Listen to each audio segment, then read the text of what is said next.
That's crazy. What's the best story from jump school? The best. I think I know what it is, but I think. Yeah, so we've been friends for a long time, so they already know my story. So they're leading me down these roads.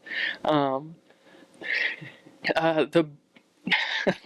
the best story that I have to tell is it has to be the Phantom Pooper, and it's just exactly what it is. It's a ghost that defecates in areas that he's not supposed to, and so every morning we start out with like a mile run, and we get to this one part where we are about to get ready to go to pack shed or whatever, and we're all sitting down, and we're all eating they give us MREs, and we're eating our MREs, and it's like 4:30, 5 in the morning, so it's cold and dark, and everybody's just like, I don't want to be here. So we're eating, and they give us like a 5-minute warning. They're like, okay, you got 5 minutes, finish eating, we're gonna leave. And so that's like everybody's cue is like, oh, we gotta wrap this up. I need to use the restroom right now, otherwise I might not make it to pack shed after like, and that's usually how it goes. Is like you got to run for another mile or so, and I might not make it, so I got to use the restroom. And for whatever reason, I remember because I had to go to the restroom that morning, and so I ran up with like 10 other dudes around me because we all got to go. And we go to open up the bathroom door, and it's locked, and we don't know what to do. We just go, oh no, I guess we got to hold it. And everybody's like, and the drills are like the sergeants are all calling. They're like, come on, we're leaving. So it's like everybody goes, and we're like, oh man, this run is gonna be awful because there's at least 10 of us that have to go use the restroom. And we gotta go. Like it wasn't bad. Yes, it was early in the morning, and I think if you're in the military, you get to that point of where it's like, oh, I gotta do morning PT. I better go use the restroom before this starts happening. So, but that's kind of where it was. Your body just kind of betrays you in that moment, and so we all start running and go a mile, and we make it to the pack shed. So it's already like some time passes. We start going, and we put on all of our equipment. We get all suited up. We get all of our stuff on. We have our helmet and all the parachute and the reserve and everything on. And one of the black hats comes in. One of the sergeants, he comes in, and he just, everybody on your feet. He just yelling at the top of his lung. He's like freaking out, and you could tell he's freaking out, and probably because he just got yelled at, probably, and he's just he probably just got yelled at by somebody he didn't want to get yelled at by, and he comes in and he starts yelling at us, and he's like, everybody on your feet, and we're like, okay, like, all right, and like, uh-oh. Like, and so we stand up, and he's like, everybody hit the Y squat. So what's hard about the Y squat is you already have all your equipment on, right? And then the longer you hold that position, the harder it gets. So you're squatted down in a squatting position. Your arms are making a Y. You have your reserve on. You have this 35-pound pack on, and I think we were loaded out to where we had a ruck on too. So we had another 35 pounds on in between our legs. So we're uncomfortable. We're squatting. This isn't fun. And we're just holding it. And he's like, you guys are going to hold off Y squat until I find out who did it. If I swear to God, somebody better fess up right now. Who did it? And we're just like, looking at the guy to the left of me, I'm looking at the guy to the right of me, and I'm just like, what did you guys do? It's like, what did you do? Because it wasn't me, man. And everybody, there's like 200 people in this pack shed that are doing this. Like, we're all waiting for our own plane to jump out of with all this other stuff. And he's talking to everyone. He's talking to everybody. So one person out of these 200 people that were in the pack shed, just like one of that brave soul that fessed up. Sergeant, what are you referring to?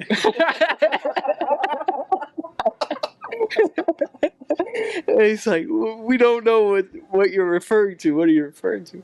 And the sergeant goes, somebody decided this morning that it would be a good idea to defecate in front of the men's bathroom. Not in the men's bathroom, in a toilet. It's like in front of the door to the bathroom. It's just like, and somebody was like, oh, well, why did they do that? More works of documenting outcome. When you gotta go, you gotta go. Yeah. It's like the bathroom. And I knew from having to go myself, that door was locked. And I know another 10 or 15 people around me knew that it was locked because we all tried the door individually. We all were in disbelief this morning when we had to go to the bathroom, and we're about to do a 1 mile, 2 mile run, however long it was, and we have to go. So we try the door and we're like, let us in. We have to use this before we start running.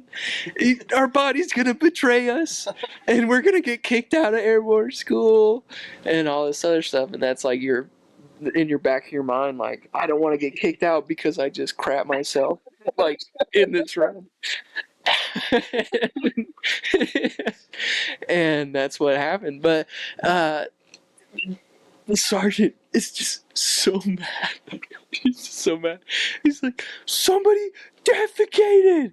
Do you understand? I'm assuming he's like, do you understand? No, I'm being nice because we're on your show. And the question that everybody's wanting to know is, did somebody fess up? Yeah. When did you fess up? Yeah. My lips are sealed to this day. I'll never admit it. And which is funny. We'll get to that in a second. But we eventually get to the point where we're holding this Y squad for 15, 20 minutes, and somebody has to come in that's above this guy that's stop. You have to let them sit down because they're all about to heat cat and die on us. It's there's no air conditioning in there. It's 90 degrees. I don't know. It was 90 degrees outside. I don't know how hot it was in the pack shed. It was hot. It's not fun. And then you got 200 bodies in there next to each other, shoulder to shoulder. So it wasn't fun. So we're all sweating, but somebody higher up was like, you gotta stop. And so then we were finally able to sit down, and that's when all the whispers started. So we all started sitting down, and we're all like, yo, was it you? And we start looking at each other. We're like, who did it? Who did it? Who was it? And then we finally we all had our gear on. Now we're waiting to get our checks done. So the sergeants are starting to go down. They're checking us, and they're getting us ready to jump out of these airplanes and check off and make sure our equipment is safe and all that good stuff. And as they're going through, they stand you up. They're messing with all your buckles, and they're checking your reserve, and they're messing with your stuff. And then there was one sergeant that kept going to everybody, and he kind of get close and he'd get into your ear and he'd go, is it you? are you the phantom pooper? It's like, are you the guy that, like, are you this phantom that defecated in front of this door? Like, are you that guy? Like, because they were trying to find out. And I know they were trying to find out because in my head, I was like, I don't have to clean that up.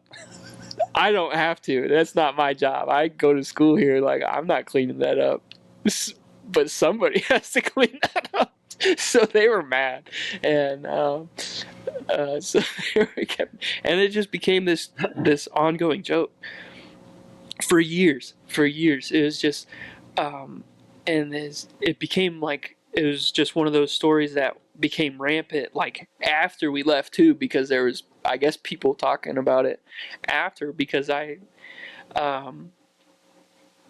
this is like years down the road. Like, I told you guys that I came in as an 18 X-ray. I reclassed as a 13 Fox, which is a fire support specialist, which was like a year or so later.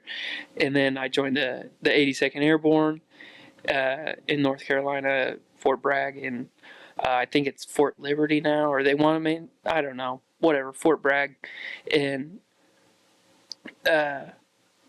was there for a super long time. I'm in the military like probably 4 or 5 years at this point, and I'm still getting like, it's an airborne, like we're airborne, so we get guys that, yeah, it's a small community.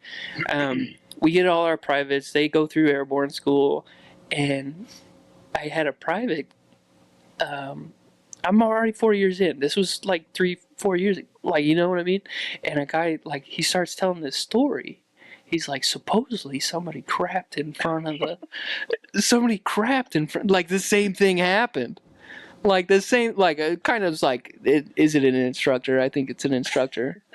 Like, I think it was somebody who has the keys and just decided that somebody else got to clean this up. I don't know.